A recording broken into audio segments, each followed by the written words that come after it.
भैया, परसों नए मकान पे हवन है। छुट्टी का दिन है, आप सभी को आना है। मैं गाड़ी भेज दूंगा। छोटे भाई लक्ष्मण ने बड़े भाई भरत से मोबाइल पर बात करते हुए कहा। क्या छोटे, किराए के किसी दूसरे मकान में शिफ्ट हो रहे हो क्या? नहीं भैया, ये अपना मकान है, किराए का नहीं। अपना मकान? भरपूर आश्चर्य के साथ भरत के मुंह से निकला। छोटे, तूने बताया भी नहीं कि तूने अपना मकान ले लिया है। बस भैया, कहते हुए लक्ष्मण ने फोन काट दिया। अपना मकान, बस भैया, ये शब्द भरत के दिमाग में हथौड़े की तरह बज रहे थे। भरत और लक्ष्मण दो सगे भाई थे और उन दोनों की उम्र में अंतर था करीब 15 साल का। लक्ष्मण जब करीब 7 साल का था तभी उनके माँ बाप की एक दुर्घटना में मौत हो गई। अब लक्ष्मण के पालन पोषण की सारी जिम्मेदारी भरत पर थी। इस चक्कर में उसने जल्दी ही शादी कर ली कि जिससे लक्ष्मण की देखरेख ठीक से हो जाए। प्राइवेट कंपनी में क्लर्क का काम करते भरत की तनख्वाह का बड़ा हिस्सा 2 कमरे के किराए के मकान और लक्ष्मण की पढ़ाई व रहन सहन में खर्च हो जाता। इस चक्कर में शादी के कई साल बाद तक भी भरत ने बच्चे पैदा नहीं किए। जितना बड़ा परिवार उतना ही ज़्यादा खर्चा। पढ़ाई पूरी होते ही लक्ष्मण की नौकरी एक अच्छी कंपनी में लग गई और फिर जल्दी ही शादी भी हो गई।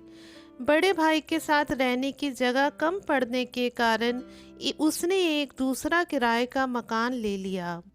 वैसे भी अब भरत के पास भी 2 बच्चे थे, लड़की बड़ी और लड़का छोटा।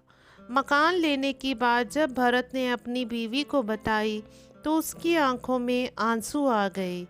वो बोली, देवर जी के लिए हमने क्या क्या नहीं किया। कभी अपने बच्चों को बढ़िया नहीं पहनाया, कभी घर में महंगी सब्जी या महंगे फल नहीं आए। दुख इस बात का नहीं कि उन्होंने अपना मकान ले लिया, दुख इस बात का है कि ये बात उन्होंने हमसे छिपा के रखी। इतवार की सुबह लक्ष्मण द्वारा भेजी गाड़ी भरत के परिवार को लेकर एक सुंदर से मकान के आगे खड़ी हो गई। मकान को देखकर भरत के मन में एक हुक सी उठी।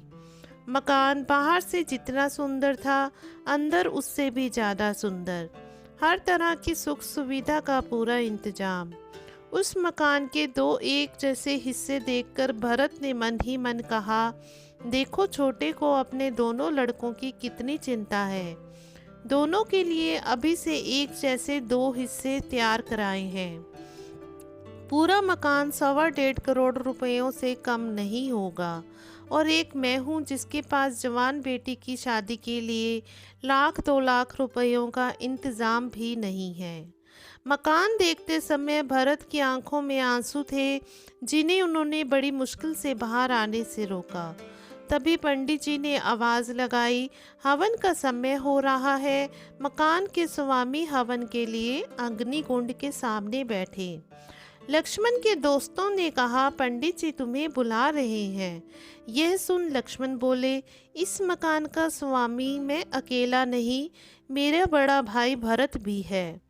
आज मैं जो भी हूँ सिर्फ और सिर्फ इनकी बदौलत। इस मकान के 2 हिस्से हैं, एक उनका और एक मेरा।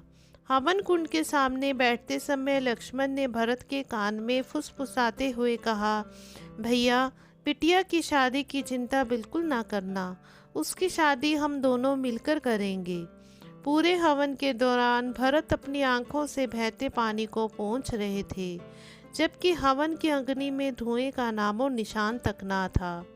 भरत जैसे आज भी मिल जाते हैं इंसान, पर लक्ष्मण जैसे बिरले ही मिलते इस जहान।